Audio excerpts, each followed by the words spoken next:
नमस्कार, आप देख रहे हैं दूरदर्शन किसान। आपके साथ मैं हूं अंजू सिंह। स्वागत है आपका कृषि दर्शन में। कृषि दर्शन आपका अपना कार्यक्रम जिसके माध्यम से हम आप तक कृषि जगत से संबंधित तमाम नई जानकारियां पहुंचाते हैं ताकि उनका आप उचित इस्तेमाल कर सकें और हमारे किसान तरक्की कर सकें। हमेशा की तरह शुरुआत करेंगे विज्ञान और किसान से, इसके बाद बात करेंगे कृषि स्टार्टअप की और अंत में आपको दिखाएंगे फार्मिंग इंडिया। तो चलिए शुरुआत करते हैं आज के कृषि दर्शन की। सबसे पहले बात करते हैं विज्ञान और किसान की। जैसा कि हम सभी जानते हैं कि इन दिनों हर तरफ कोरोना वायरस के संक्रमण का खतरा है और इससे बचाव के लिए लॉकडाउन किया गया है। लेकिन ऐसी स्थिति में भी हमारे किसान घर नहीं बैठे और तमाम दिशा निर्देशों का पालन करते हुए कृषि कार्यों को आगे बढ़ाते रहे। लेकिन इस घड़ी में जो सबसे बड़ी समस्या उनके सामने आई वो थी बीजों की उपलब्धता। ऐसे में समाधान के रूप में राष्ट्रीय बीज निगम ने अपनी महत्वपूर्ण भूमिका निभाई और किसानों की मदद की। किस तरीके से किसानों तक पहुंचा गया, कैसे उन तक बीज पहुंचाए गए और क्या क्या दिशा निर्देश उन्हें दिया गया ताकि वो इस संक्रमण से बचते रहें, इसके बारे में हमारी संवाददाता बरखा चौरसिया ने बात की राष्ट्रीय बीज निगम के अध्यक्ष विनोद कुमार गौड़ से। आइए देखते हैं पूरी बातचीत।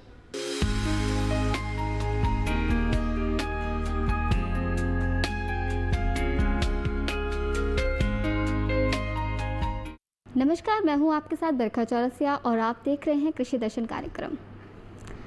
कोविड-19 एक ऐसी महामारी जिससे पूरा विश्व प्रभावित है और ऐसे में हमारे किसान भाइयों ने खेती में कोई भी पीछे नहीं रहा। उन्होंने बुआई को जारी रखा और इसके लिए उन्हें अच्छे उत्पादन के लिए बीज की भी आवश्यकता थी। इस पे अधिक जानकारी देने के लिए हमारे साथ सीएमडी सर मौजूद हैं, विनोद कुमार गौड़ जी। सबसे पहले सर आपका बहुत बहुत स्वागत है। बहुत बहुत धन्यवाद। सर, हम आपसे जानना चाहेंगे कि जो आपदा का समय है, आपने किसान भाइयों तक यातायात के साधन ना होने के बावजूद भी किस तरीके से बीज मुहैया करवाए हैं, क्या आपने अपना योगदान दिया है इसमें?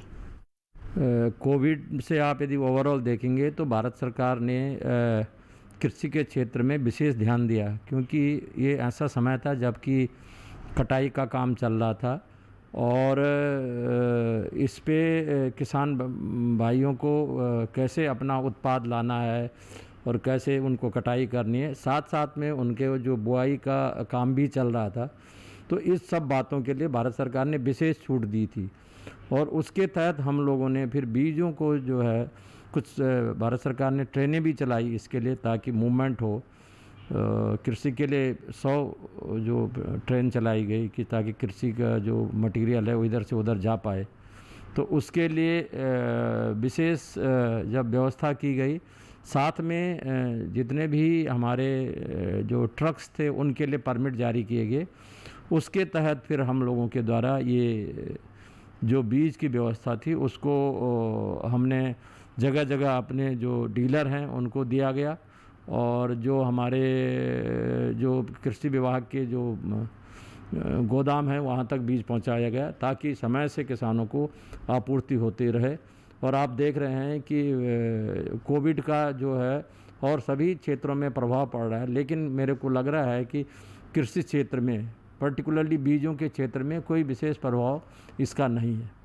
जिस तरीके से आपने बोला कि अलग अलग राज्यों में आपके गोडाउन खुले हुए थे, तो ऐसे कौन कौन से राज्य हैं जहाँ पे आपके गोडाउन खुले हुए थे, किसानों तक सुविधाएं पहुँची है, उन्हें बीजों का चयन करने का भी मौका मिला है, तो उसके बारे में थोड़ा सा विस्तार से बताएं। बीजों का जो वितरण होता है वो बेसिकली वो हमारे गोदामों से बहुत कम होता है। वो तो जो मटेरियल हमारे गोदाम से हम लोग या तो अपने जो हमारे वितरक हैं उनको इनके यहाँ पहुँचाते हैं या जो कृषि विभाग के जो भी जो आदान केंद्र हैं जहाँ पे वो इनको रखते हैं वहाँ पहुँचाते हैं और उसके द्वारा इनका वितरण किया जाता है।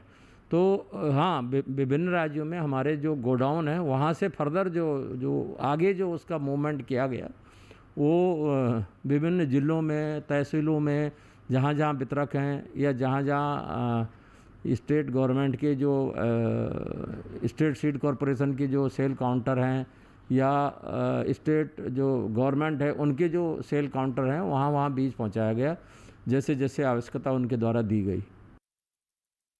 तो अभी सर ये जो बुआई का समय चल रहा है, इसमें हमारे किसान भाई क्या सावधानियां बरतें? इसमें विशेष ध्यान रखने की ये बात है कि जब वो बीज खरीद रहे हैं तो उस समय किसान भाई जो भी विक्रेता है ये देखें कि वो क्या अधिकृत विक्रेता है कि नहीं है। दूसरा, जब बीज खरीद रहे हैं तो थैली पे ये ध्यान रखें कि उस पर वो जो सर्टिफिकेशन या हमारे द्वारा एक ऊपर से एक टैग लगाया जाता है जिसमें कि पूरा विवरण रहता है बीज का, तो उसका विशेष ध्यान रखें। और जब भी बीज खरीदें तो उस पर वो जो विक्रेता है उससे रसीद ज़रूर लें, ताकि आप कल ये बोल सकें कि भाई ये थैली मैंने यहाँ से ख़रीदी थी। क्योंकि एक बार आप थैली ले गए और उस पर रसीद नहीं है तो वो फिर आपको उस विक्रेता के पास आप कंप्लेंट दी कोई दिक्कत आती है तो नहीं जा पाएंगे। तो इसका विशेष ध्यान रखें। और इस समय जो भी है वो जैसे धान का बीज है या हमारे जो मूंग है या उड़द है या अब सोयाबीन का बीज है या मूंगफली का बीज है, जो इस समय के बीज हैं वो उपलब्ध हो गए हैं, जगह जगह हमने दिए गए हैं और राज्य सरकारों के को भी भेजे गए हैं। और हम अपने जो निजी विक्रेता हैं उनको भी बीज को भेज रहे हैं। तो बीज की उपलब्धता में मेरे को लगता है कि कोई विशेष दिक्कत कहीं आने वाली नहीं है, क्योंकि बीजों का जो प्लेसमेंट है वो हमने समय से कर दिया है। और जो राज्य सरकारें हैं उन्होंने भी काफ़ी प्रोएक्टिव होकर के इस बार, क्योंकि मुझे लगता है कि कृषि पे ज़्यादा फोकस दिया है, तो भारत सरकार ने और राज्य सरकारों से मिल के इसका प्लानिंग जो है बड़े ढंग से की है, ताकि इस बार जो है जो अच्छा मानसून आ रहा है इसका पूरा फ़ायदा हमारे किसान भाइयों को उपलब्ध हो सके। अभी ये महामारी ख़त्म नहीं होने वाली है और इसमें आप हमारे किसान भाइयों को अधिक और क्या सुझाव देना चाहते हैं इन बीजों के बारे में या फिर अन्य उत्पादों के बारे में? किसान भाई, एक तो जो भी राज्य सरकारों के द्वारा या जो उनके स्वास्थ्य विभाग के द्वारा जो भी निर्देश दिए गए हैं उनका अक्षरशः पालन करें, अपना स्वास्थ्य का समुचित ध्यान रखें। दूसरा, क्योंकि इसमें इस बार जैसे कि जो काम जैसे 2 दिन में हो जाए वो काम 4 दिन में होगा, क्योंकि आपको कई रेस्ट्रिक्शंस के साथ काम करना पड़ेगा। तो समय से वो अपनी प्लानिंग करें। जो काम वो सोचते थे कि नॉर्मल टाइम पे मैं जल्दी कर लेता था, हो सकता है उसमें थोड़ा सा ज़्यादा समय लगाना पड़े, तो उसको दिमाग में रखते हुए वो अपनी जो भी व्यवस्थाएं हैं वो समय से कर लें। हो सकता है कि उनके नज़दीक का area by chance red zone में डिक्लेयर हो गया तो पता चला दुकान बंद हो गई, तो समय से अपने जो भी बीज है उसकी समय से अपनी ख़रीद कर लें, रख लें। ऐसा नहीं कि जब बरसात आएगी तभी खरीदेंगे, तो उस समय हो सकता है कि उनके आसपास के एरिया में कोई ऐसा कोविड का पेशेंट आ गया कि दुकानें ही बंद हो गई। तो इसलिए समय से जो भी काम है वो समय से कर लें। और थोड़ा सा ये ध्यान रखें कि इस समय जो है आपको थोड़ा ज़्यादा समय लग सकता है कोई भी काम करने के लिए, तो उसी हिसाब से अपनी वो प्लानिंग करें। तो सर, आपकी आगे की योजनाएं किस तरीके से हैं किसान भाइयों को लेके? नहीं, हम तो अब जैसे खरीफ का हमारा बीज का लगभग काफ़ी कुछ प्लेसमेंट हो गया है। जैसे मैंने कहा कि हम जैसे पिछले सालों अब रबी की भी हम लोगों को तैयारी करनी पड़ेगी, क्योंकि रबी का जो बीज है वो आ गया है हमारे गोदामों पे। कुछ बीज आ रहा है जहाँ देरी से कटाई हुई है तो वो आ रहा है। तो रबी के बीज जो है हम पूरे अपने गोदामों पे ले रहे हैं और तुरंत ही हमने, क्योंकि हमें जो लग रहा है कि इस बार हो सकता है कि प्रोसेसिंग प्लांट पे हमारे मज़दूरों की व्यवस्था कम हो या उस तरह के जैसे प्रोसेसिंग प्लांट पे जो लेबर होती हैं, जो मैकेनिक होते हैं, उसमें कहीं कोई यदि कमी आए तो समय से ही हम उसकी तैयारी कर रहे हैं। और ये भी हम इंश्योर कर रहे हैं कि आने वाले रबी में जैसे हम पिछले सालों के मुकाबले जो समय हमें लगता था, हो सकता है उससे ज़्यादा समय लगेगा, तो उन चीज़ों को मद्देनज़र रखते हुए हम लोग अपनी प्लानिंग कर रहे हैं।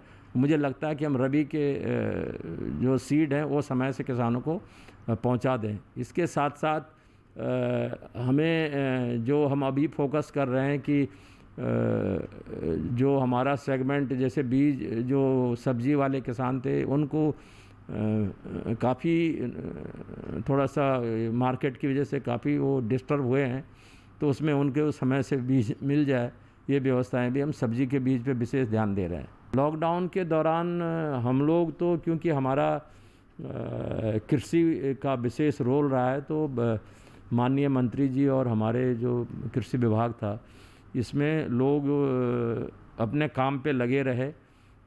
आप इनको कोरोना वॉरियर्स भी कह सकते हैं। जैसे आप देख ही रहे हैं कि हमारा ऑफिस जो है वो इसके दौरान भी काम करता रहा। जो हमारे फार्म थे वहाँ तो क्योंकि उस समय फसल खड़ी थी और बीज यदि हम उस समय लॉकडाउन में यदि वो छोड़ देते तो उसमें आने वाली फसल के लिए बीजों का बहुत बड़ा नुकसान होता। और यहाँ प्रजनक बीज बनते हैं, इसका मतलब उसका अगला फ़र्क 3 साल तक रहेगा। इसलिए इन चीज़ों को ध्यान में रखते हुए हमारा तो कभी भी लॉकडाउन नहीं हुआ। हाँ, हमने सारे प्रिकॉशन लिए ताकि हमारी जो खेतों की कटाई है, बीज जहाँ पे पैदा हो रहे हैं उसमें कोई ऐसी घटना ना घटे कि वो कोरोना में कोई हो। पर हमारा ऑफिस और हमारे जितने भी फार्म थे वहाँ सुचारू रूप से काम हुआ और हमने अपना प्रोसेसिंग का काम और अपना जो हार्वेस्टिंग और जितना भी हमारा खेती से जो संपूर्ण फार्मों में काम हुआ वो निरंतर करते रहे। और हमें इसमें पूरा हमारा सरकार का भी पूरा सहयोग रहा और इसी वजह से हम जो है समय से बीजों को किसानों तक पहुंचा पाए हैं जो खरीफ का है। और इसी तरह से हमने अभी से रबी के जो बीज जो हमको कि आने वाले अक्टूबर में या नवंबर में लगेंगे, सितंबर से आप समझ लीजिए जैसे सरसों का बीज सितंबर के आखिरी सप्ताह में मिलेगा। तो इन बीजों का जो प्रोसेसिंग होता है, बिधानी का जो कार्य है, वो काम हमने शुरू कर दिया है ताकि हम समय से जो भी ये अच्छा इस बार मानसून आ रहा है इसका पूरा फ़ायदा हम किसानों को दें। इसलिए इसकी बीजों की जो अवेलेबिलिटी है वो पूरा उस पर ध्यान दिया जा रहा है और समय से बीज मिलेंगे और समय से पहुंचाया जाएगा। किसान भाइयों को जितनी भी बीज की आवश्यकता होगी, मेरे ख्याल से भारत सरकार इसकी बहुत माइन्यूटली मतलब माइक्रो लेवल पे इसकी मॉनिटरिंग चल रही है। सरकार कई जो राज्य सरकारें हैं और भारत सरकार हैं, ये आपस में मिलके बीजों का काफ़ी वितरण भी, जैसे मिनी किट का वितरण किया जा रहा है। जो एस्पिरेशनल डिस्ट्रिक्ट जिनको पिछड़े जो ज़िले थे उनमें जो है बहुत ज़्यादा मिनी किट पे फोकस दिया जा रहा है। साथ में सब्सिडाइज बीज भी जो है विशेष हर राज्य सरकार ने अपनी स्कीम के तहत जो है वो सब्सिडी के तहत भी बीज जो है किसानों को मुहैया कराए जा रहे हैं। तो एक किस्म से कृषि पे जैसे कि माननीय मंत्री जी ने भी 2-3 अपने इंटरव्यू में कहा है कि कोई कोशिश ये है की जा रही है कि कोविड की वजह से कम हमारे कृषि के क्षेत्र पे कोई प्रभाव न पड़े, ये बात सुनिश्चित करने के लिए जितने भी काम होते हैं उस पर ध्यान दिया जा रहा है। तो अभी हमें सीएमडी सर ने बहुत सारी जानकारियां दी। आशा करते हैं ये जानकारियां आप सभी के लिए लाभदायक होगी। आप सभी अपने घरों में सुरक्षित रहिए। धन्यवाद।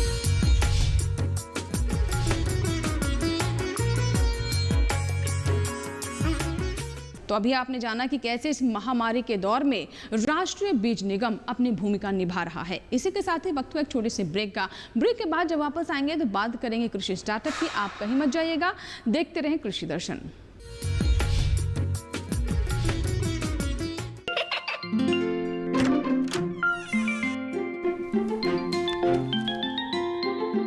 ये क्या हो रहा है?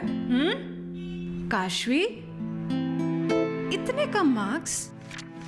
काशू बेटा पढ़ा करो, पढ़ोगी नहीं तो आगे कैसे बढ़ोगी? मम्मा मैं भी तो आपसे यही कहना चाहती हूँ, पढ़ा करो। आप पढ़ोगे नहीं तो आगे कैसे बढ़ोगे? मतलब? वो देखो, सिर्फ बैक पर छपा ऑर्गेनिक नहीं, ऑर्गेनिक का निशान पहचानिए। पीजीएस ऑर्गेनिक का ये लोगो उन किसानों की पहचान है जो आज भी परंपरागत विधि से रसायन मुक्त खेती कर आपके लिए शुद्ध फसल उपजा रहे हैं। अब समझे मम्मा, अगर मैं प्योर ऑर्गेनिक फूड नहीं खाऊंगी तो अच्छे मार्क्स कहाँ से लाऊंगी? अच्छा बच्चों, जैविक खेती की इस मुहिम को आगे बढ़ाइए, शुद्ध ऑर्गेनिक अपनाइए।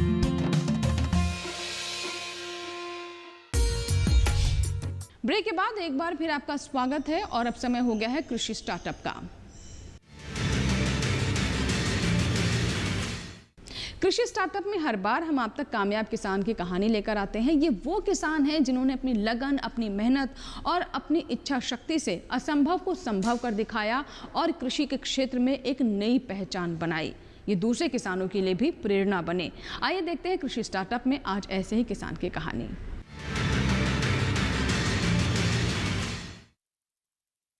खेती से मुनाफा कमाने की आज सभी किसान सोचते हैं, लेकिन इसके लिए सबसे जरूरी है कि किसान हमेशा नई तकनीक के साथ खेती करे।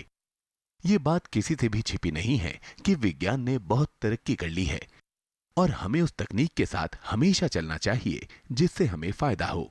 अमरूद की खेती से किसानों की किस्मत बदल रही है।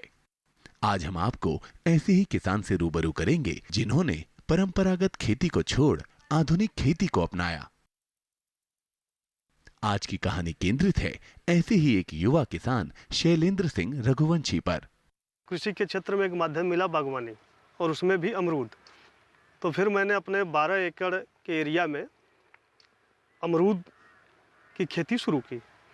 उसके लिए हम 4 से 5 प्रजाति के पौधे लखनऊ सेंट्रल इंस्टीट्यूट ऑफ सब ट्रॉपिकल हार्टिकल्चर से ला करके अपने यहाँ लगाए, और फिर उसमें दूसरे साल से ही फलाना शुरू हुआ।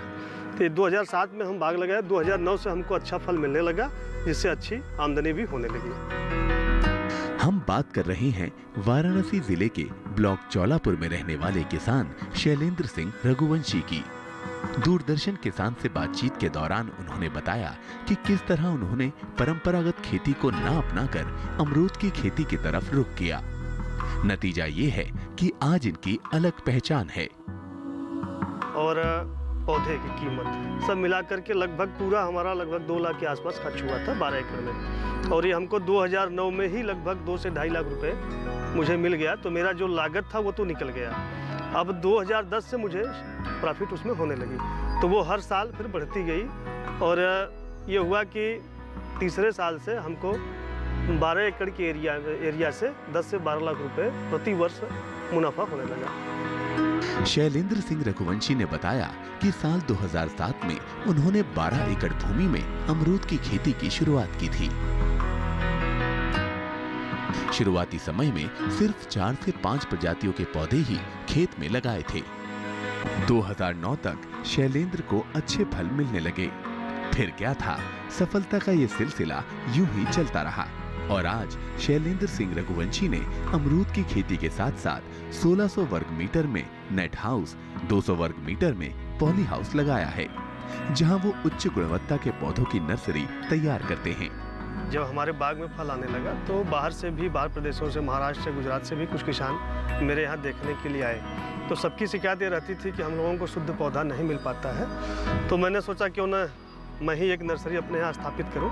तो फिर हम दोनों भाइयों ने मिलकर के एक नर्सरी 2011 में अपने यहाँ स्थापित किया, जिसमें लगभग 1700 स्क्वायर मीटर में एक नेट हाउस और 100 स्क्वायर मीटर में एक पॉली हाउस बना करके हम लोग इसको शुरुआत किए। और आज हमारे पास करीब 14 प्रजाति के अमरूद हैं, और जिसका मैं वेज ग्राफ्ट तकनीकी से, वी ग्राफ्ट भी उसको कहीं कहीं बोलते हैं, तकनीकी से पौधा बना करके भारत के सभी प्रदेशों में, और जो भी किसान हमसे आपूर्ति के लिए कहते हैं उन किसानों के यहाँ इसको देता हूँ, और जहाँ की सरकार हमसे मांगती है उस सरकार को भी मैं पौधा प्रोवाइड कराता हूँ।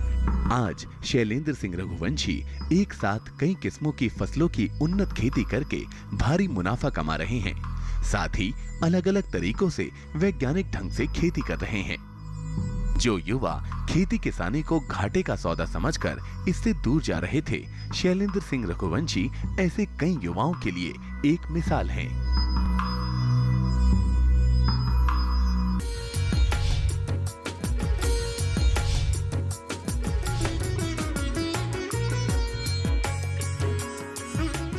तो ये था हमारा आज का कृषि स्टार्टअप। इसी के साथ ही वक्त एक छोटे से ब्रेक का। ब्रेक के बाद जब वापस आएंगे तो बात करेंगे फार्मिंग इंडिया की। कहीं मत जाइएगा, आप देखते रहें कृषि दर्शन।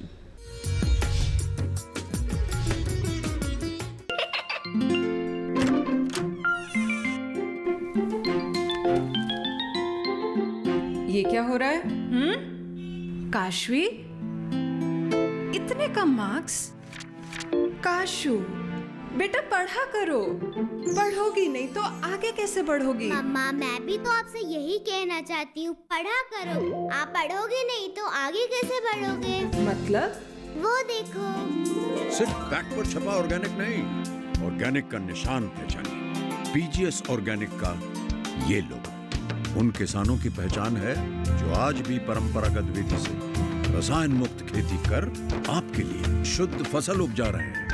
अब समझे मम्मा अगर मैं प्योर ऑर्गेनिक फूड नहीं खाऊंगी तो अच्छे मार्क्स कहाँ से लाऊंगी? अच्छा बच्चों, जैविक खेती की इस मुहिम को आगे बढ़ाइए, शुद्ध ऑर्गेनिक अपनाइए।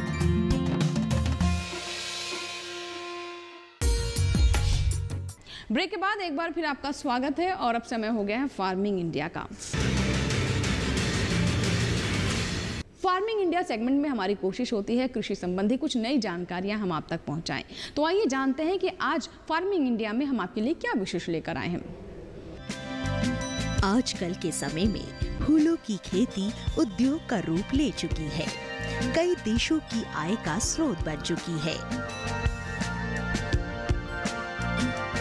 भारत की जलवायु फूलों की खेती के लिए उत्तम है। यही कारण है कि कई किसान फूलों की खेती में रुचि लेने लगे हैं, जिस कारण हमारे देश में फूलों की खेती का क्षेत्रफल बढ़ता जा रहा है।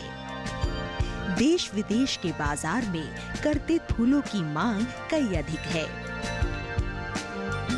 एंथूरियम अपने लुभावने आकार, विभिन्न प्रकार के रंग, ज्यादा समय तक तरोताजा रहने व आकर्षक बनावट के गुणों के कारण कर्तित फूलों की श्रेणी में आता है।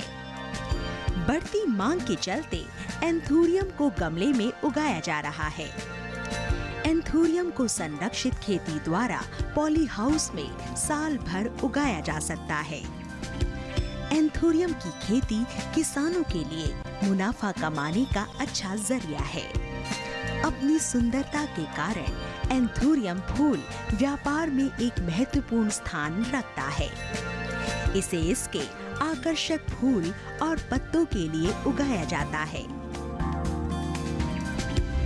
एंथूरियम की खेती आंध्र प्रदेश, केरल, पश्चिम बंगाल और महाराष्ट्र में की जाती है।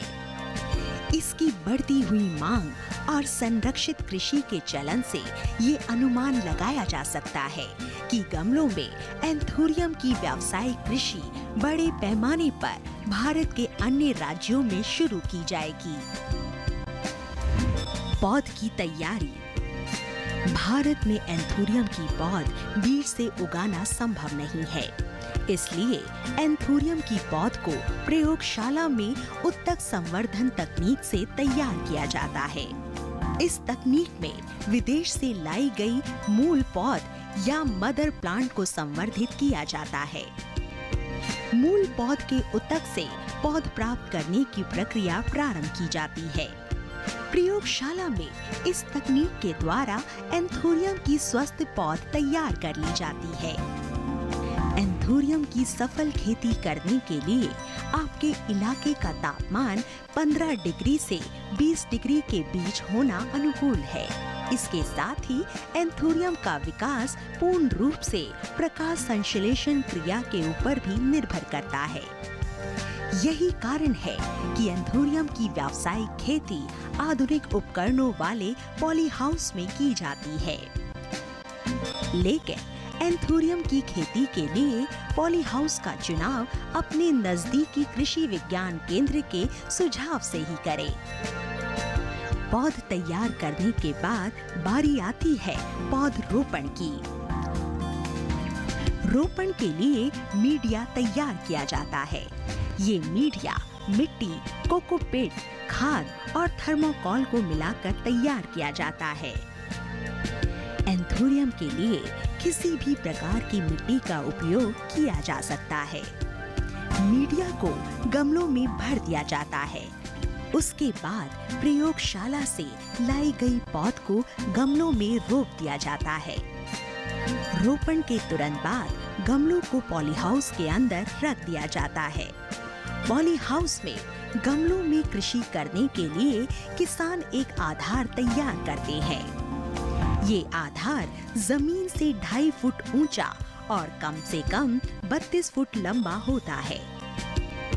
इस संरचना को तैयार करने के लिए सबसे पहले दोनों छोर पर लोहे के मजबूत खंभों को स्थापित किया जाता है। रुपाई के बाद गमलों को पॉली हाउस के अंदर ट्रे में रखने के बाद फव्वारा सिंचाई कर दी जाती है, जिससे कि जड़ें मिट्टी को अच्छी तरह से पकड़ ले। फूलों को आने में 6 महीने का समय लगता है। एंथोरियम की कृषि में कुछ खास बातों को ध्यान में रखने की बहुत जरूरत होती है। सबसे पहले सही प्रकाश की उत्तम गुणवत्ता वाले फूलों के लिए प्रकाश की तीव्रता को 18,000 से 35,000 लक्स के बीच निर्धारित करना होता है। प्रकाश के बाद दूसरी अहम भूमिका नमी की होती है। एंथोरियम के लिए 70 से 80% नमी की मौजूदगी बेहद जरूरी है। इसके साथ ही पॉली हाउस में एंथोरियम की खेती के दौरान फॉगर्स का इस्तेमाल भी किया जाता है। एंथोरियम के पौधों की सिंचाई के लिए स्वच्छ पानी बहुत आवश्यक है। सिंचाई के लिए इस्तेमाल होने वाले पानी का EC 0.5 से कम होना चाहिए। एंथोरियम को प्रतिदिन पानी दिया जाता है, लेकिन एक खास बात को ध्यान में रखना बेहद जरूरी है कि गमलों में पानी का ठहराव ना हो। इसके साथ ही हफ्ते में 2 बार इसके पौधों में खाद दी जाती है, जिससे कि पौधों का सही पोषण हो सके। एंथोरियम के पौधों में कीटों का हमला बहुत अधिक होता है। इससे बचाव के लिए हर 7 से 8 दिनों के अंतराल पर कीटनाशक का छिड़काव करें। इसके पौधे पर घुन, थ्रिप्स और कमला कीट तथा जीवाणु जनित अंगमारी व जड़ सड़न जैसी बीमारियों का खतरा रहता है। जैविक कीटनाशकों का प्रयोग करके इन बीमारियों पर काबू पाया जा सकता है। साथ ही एंथोरियम के पौधे से पीले पत्ते व खरपतवार को हाथों से साफ कर देना सही रहता है। आने वाले समय में एंथोरियम की खेती किसानों के लिए अधिक मुनाफा देने वाली नगदी फसल साबित हो सकती है। तो ये था हमारा आज का फार्मिंग इंडिया। इसी के साथ ही कृषि दर्शन में फिलहाल इतना ही, लेकिन अगर आपके कोई सुझाव है तो आप हमें पत्र लिख सकते हैं। हमारा पता नोट कर लें। हमारा पता है कृषि दर्शन, कमरा नंबर 10, CPC, दूरदर्शन, खेलगांव, नई दिल्ली 110049। अगर आप चाहें तो हमें ईमेल भी कर सकते हैं। हमारा ईमेल एड्रेस है krishidarshandtk@gmail.com। इसी के साथ ही आज के कृषि दर्शन में फिलहाल इतना ही, लेकिन जाते जाते एक बार फिर अपने किसानों से कहेंगे कि खेती के दौरान तमाम दिशा निर्देशों का जरूर पालन करें ताकि आप अपने आप को संक्रमण से सुरक्षित रखें। इसी के साथ ही दीजिए इजाजत, लेकिन आप बने रहें दूरदर्शन किसान के साथ। नमस्कार।